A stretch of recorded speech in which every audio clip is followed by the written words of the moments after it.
Merry Christmas. Today we're in the kitchen. We have the best helper. And what are we making today, Mom? Chocolate-covered cherry cookies. You probably haven't made them. You may haven't heard of them, but guess what? You're gonna love them. Let's make some.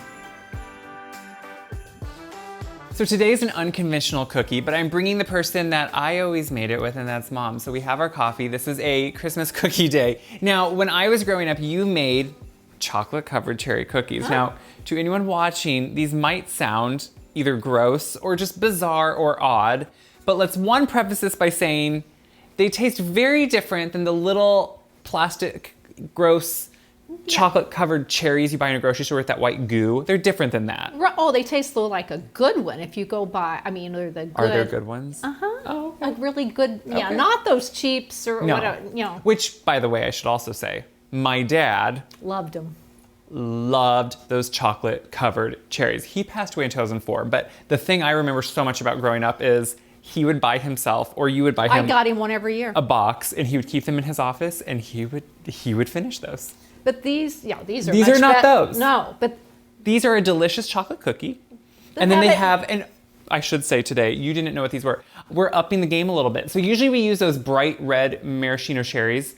I am using Luxardo cherries, and they're a little bit more, they're a little bit more expensive, but that's because they're not quite as, gross colored. I like the color of these a little bit better, a little bit more natural. They also have a little bit more depth of flavor than just a maraschino cherry that's just like cloyingly like, yeah. These have a little bit more of a essence of cherry to them, which I like. So they're just a little bit better. So anyway, we're gonna be making these chocolate covered cherry cookies. So if you are worried about these, let my mom calm you and be the judge and say they are good. they're good and they're really easy to make, and it's just something different. Yeah. It's just something. It's one of those fun things to add to like a plate or something if you're doing that.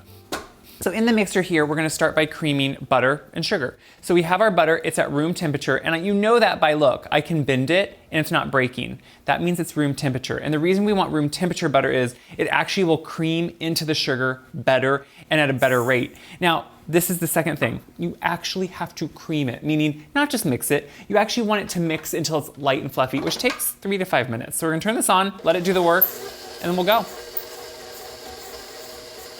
So it's light and fluffy now, and as someone like my mom obviously knows, you can see it really is different. It starts hugging the bottom and the sides, and look how it has a consistency that is light and fluffy. So this process is actually really important. It adds air into the mixture. It starts putting that sugar into the butter. It changes the cookie. So if you don't mix this long enough at this point, it will be different. And you just don't want different cookies. So I am scraping the sides of the bowl only because on a mixer sometimes, you know the divot in the bottom? Mm-hmm. I always think things get caught there. Yeah, that can. And so I always try to like just mix them and scrape it. So if you want to crack the egg into a bowl, that's something I should always do. I don't always, and then I do get shell in it. And I'm gonna put some vanilla in.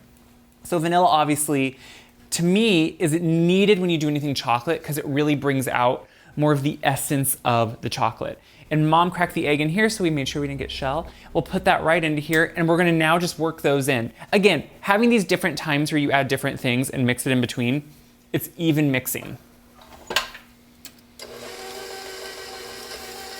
So this is done now, so we can stop the mixer, and you can see now that it is a completely different, it's just a completely different consistency now. And if you wanna scrape the bowl, Mom, you can see in between each one I am scraping the bowl. Now, this isn't a massive batch. Some Christmas cookies, I don't know, I remember this growing up. I feel like every batch of cookies you made would feed like 500. I always doubled them thinking we needed lots of cookies. All I remember from Christmas is we would have freezer fulls of Tupperware, and you would, for months after Christmas, go down and find, oh yeah, those sugar cookies we frosted. No one's been eating those yet. So then we'd have those. And okay, the dry ingredients now are flour, you can put that in, and then cocoa. I sifted the cocoa and then measured it. It measures differently after you sift it. And also I want to make sure to get the lumps out. So we're gonna put the cocoa right in. And we have a little bit of baking soda and baking powder. Mom had to check, I can see, to make sure I got all the cocoa out of that bowl before she put it, yeah, she always, I never do. So we have baking soda and baking powder. And the reason sometimes we use both is because you don't have enough acidity in a recipe to use only one. So you want the two together to really give you the lift and the texture of the cookies you want. And then of course, a pinch of salt.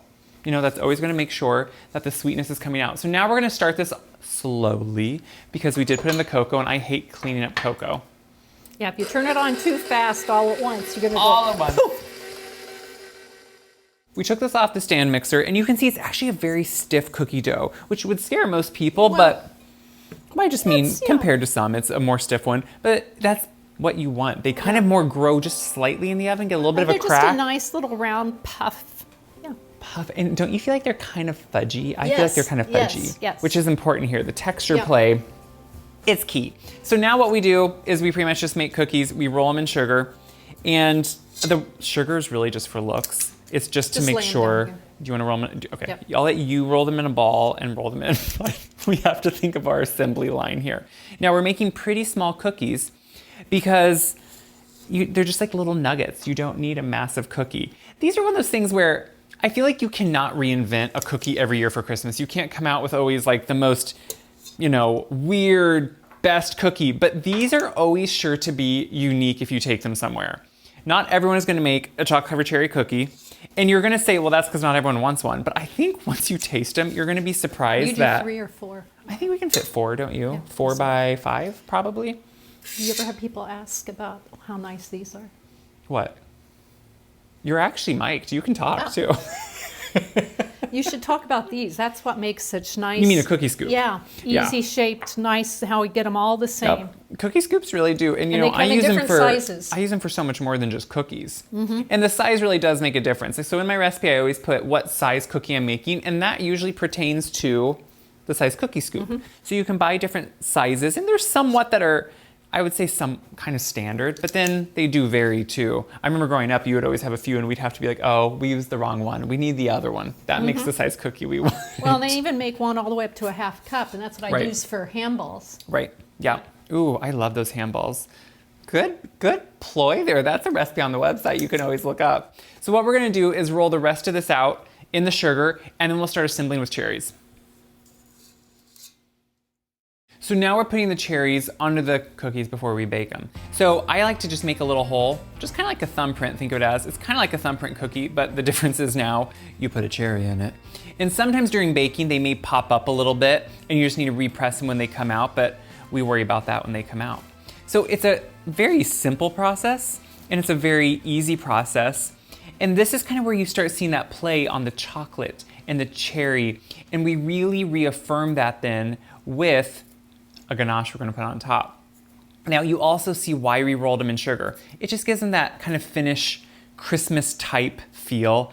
And I think, at Christmas we do these special things just to make things look better, and that's what's fun about it. So one more cherry, and then we're gonna put them right into the oven.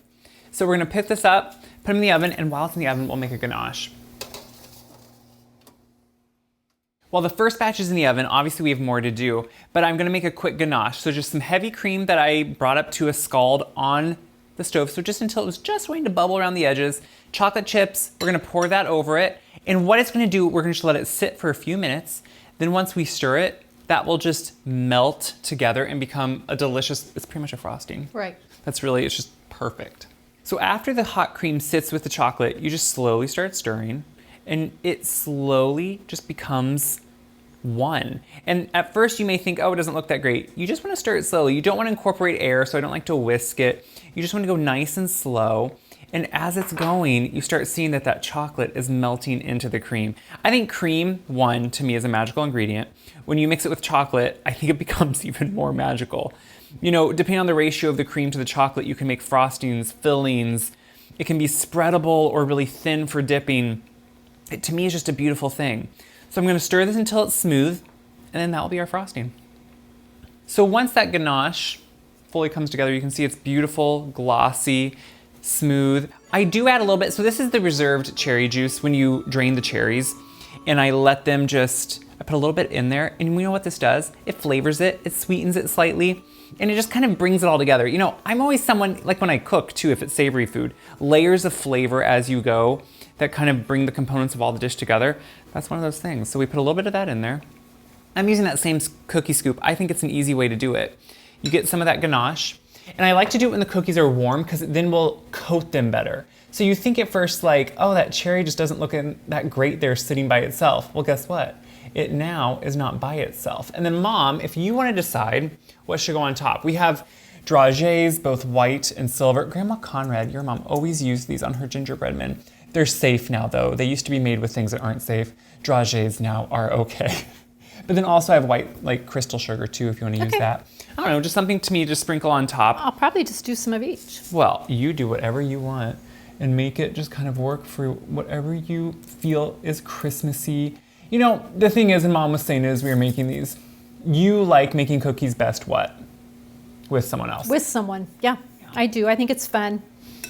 It just kind of, it's one of those times where, especially at Christmas, it's fun to get together maybe with someone. Maybe you each bring one of your favorite recipes and you know, kind of just make the cookies together because it just makes it more festive, makes it more fun, makes it seem like less work if baking isn't something that you would right away say, oh, I want to spend all day doing this. I know a lot of people that will get together. Now the sugar doesn't overly show. So the sugar, if we use sugar, we probably should wait till it almost cools. So like this one over here has been sitting there a while. I bet you can put the sugar on top of that and see how it just is going to want to sit on top. That's more what you want. So we're going to finish just embellishing, putting these on. I have more to bake. We'll let them cool just slightly because to try them, I feel like you really need to make sure they cool a little bit. And then we'll finish up. So we have them pretty much finished. Now the chocolate isn't fully maybe cooled off yet, so it's still a little soft, but you can try them in any stage you want. So you were just saying these are one of your favorites. Uh-huh, they are. I didn't know you loved them so much too. I know Dad did. Yeah, I do. They're just something different. They are, which is kind of nice. It's something unique to have. So we're gonna each try one. Now, like I said, you could let them fully cool off. The chocolate will be harder. It'll be a little soft for us, but that's okay. Oh, they are so good. They are good. Now, I want you to see what makes them so good. So the chocolate encases that cherry into the center. And what it does is it almost traps in a more gooey center, don't you think? And they have, you're right, these cherries. They're better, right? Oh, they have just such, and it almost has an almondy taste. Because it's a good cherry. Yeah. Oh, they're so good. They are really good. Oh. I personally love the texture of the center because there's a syrup around the cherries. You drain them, but... And make sure you drain them good. Oh yeah, I put them on paper towels. You know, we didn't really go over that, guys. No, we didn't. didn't. This is one of those secrets you get at the end of the video, so I hope you're still watching. But because if they're too wet, it'll make the center super wet. You want this fudginess for sure, but not so wet that it goes all the way through. These are one that to me you need a good cup of coffee with. If you drink coffee, if you don't. Tea. It's time to start. Or do tea. Yeah, tea's good. It's not coffee, but it's good. So, Mom and I love these. What do I hope and Mom hope you do with this? I hope you make them. I hope you have fun and try something new, whether it's with kids, whether it's with friends, whether it's for a cookie swap. That'd be a good one to add to a cookie swap. These are so much better than when I made them. It's the cherries. I think it's just that you haven't made them for a while. No, the cherries make the world of difference. The flavor is so good. The cherries make the difference, guys. You heard it here first. Make these cookies, enjoy them, share this video around, because when you share these videos, of course it helps me, but it helps everyone else see. 1, you should bake with your mothers. It's gonna be more fun. 2, you should just have some fun in the kitchen. That's the point. 3, check my website, wiseguy.com, for this recipe, all my other recipes, some of them with Mom, all of them usually somehow taught by Mom in the sense that I learned so much from Mom. So as always, check there, share it around, and until next time, enjoy something gorgeous and fun. That's the point of Christmas. Merry Christmas. And eat a cookie.